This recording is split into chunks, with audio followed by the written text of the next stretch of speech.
एक ऐसी यात्रा जो कभी आपने भी बचपन में की होगी, स्कूल के दौरान की होगी, जैसे मैंने भी बचपन में एक यात्रा की थी। आज मैं बच्चों की एक ऐसी यात्रा और भंडारे की चर्चा आपसे करने जा रहा हूँ। लेकिन उससे पहले मैं जानना चाहता हूँ कि वीडियो आप देख रहे हो तो किस शहर से हो, कहाँ से हो। अगर आप कमेंट बॉक्स में सिर्फ अपना नाम और शहर का नाम भी लिख देंगे तो हमें मालूम हो जाएगा कि कौन हमें कहाँ से देख रहा है।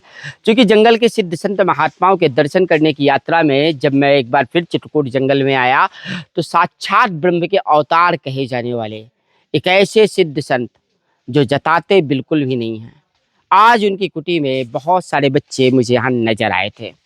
और जब हमने देखा तो यहाँ कुछ गाड़ियाँ भी खड़ी हुई थी। मालूम पड़ा कि आदर्श विद्या ज्ञान मंदिर है, वहाँ के बच्चे आए हुए थे। जानकारी के मुताबिक पता चला कि कॉलेज के प्रबंध समिति ने यह सोचा कि बच्चों को क्यों ना धार्मिक दर्शन कराया जाए और साथ में एक आध्यात्मिक यात्रा कराई जाए। और आध्यात्मिक होता क्या है, तो पुंडरीक जी महाराज अपनी गीता में लिखते हैं कि जो आत्मा के द्वारा यात्रा की जाए, आत्मा का हो जाए, आत्मा को जान जाए, आत्मा का ज्ञान हो जाए, वो आध्यात्मिक होता है। तो आध्यात्मिकता और धार्मिकता में सिर्फ इतना सा ही फर्क है। तो मित्रों, जब मैंने देखा तो मैंने सोचा क्यों ना आपको चित्रकूट के जंगल में होने वाला यह भंडारा दिखाऊं। आप देखो बच्चे कितने चाव के साथ खा रहे हैं और सिद्ध संत महात्माओं का दर्शन किया, आशीर्वाद प्राप्त किया। मंदाकिनी के तट पर भी उन्होंने दर्शन किया। इससे होता क्या है? पहली बात तो बच्चों को अपनी सनातन संस्कृति का भी ज्ञान होता है, धर्म का ज्ञान होता है, आध्यात्म का ज्ञान होता है। हमें किताबी पढ़ाई के साथ साथ धर्म का ज्ञान जो वास्तव में बोलने से, देखने से प्राप्त होता है। क्योंकि जितना हम लोग थ्योरी करते हैं उतना ही विद्यालय में प्रैक्टिकल कराए जाने का एक अपना नियम है।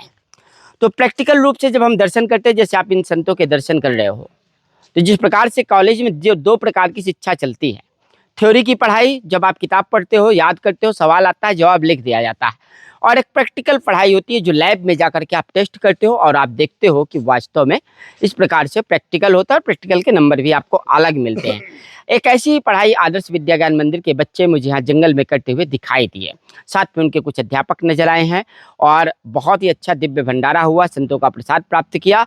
तत्पश्चात वो सब लोग अपने घर के लिए गए।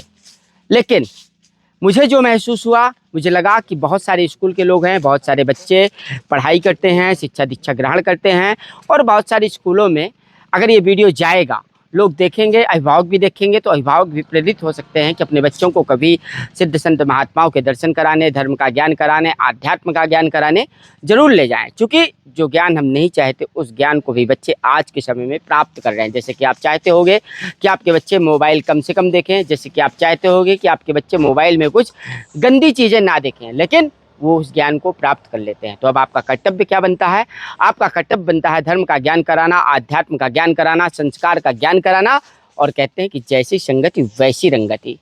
तो सीधी सी बात है, अगर संतों की संगति होगी तो संतों का रंग भी चढ़ेगा। और जो लक्ष्य है बच्चों का, एक अच्छी नौकरी करना, एक अच्छा व्यवसाय करना, उस लक्ष्य की प्राप्ति में एक पुल की तरह काम करते हैं संत महात्मा। आप सोचो जरा, नदी पार करना हो, पुल ना हो, नाव ना हो, तो क्या आप पार कर पाओगे? तो यही हमारी वो धार्मिक पीठ है, यही वो हमारी आध्यात्मिक पीठ है। इसलिए आप सब लोग अगर मुझे सुन रहे हो, तनिक भी ध्यान से सुना है, मेरी बातें पसंद आई हैं, तो मैंने शुरुआत में भी एक अनुरोध किया था कि कमेंट बॉक्स में ज़रूर बताइएगा आप कहाँ से हैं, किस शहर से सुन रहे हैं, जिससे हम सब आपस में एक परिवार की तरह जुड़ सकें और आगे ये निरंतर यात्रा, संत सेवा, धर्म दर्शन की यात्रा और जीवन के ज्ञान का हम लोग करते रहें। आप सबका जीवन सुखमय हो, आनंदित हो। जय हिंद, जय भारत, जय सनातन।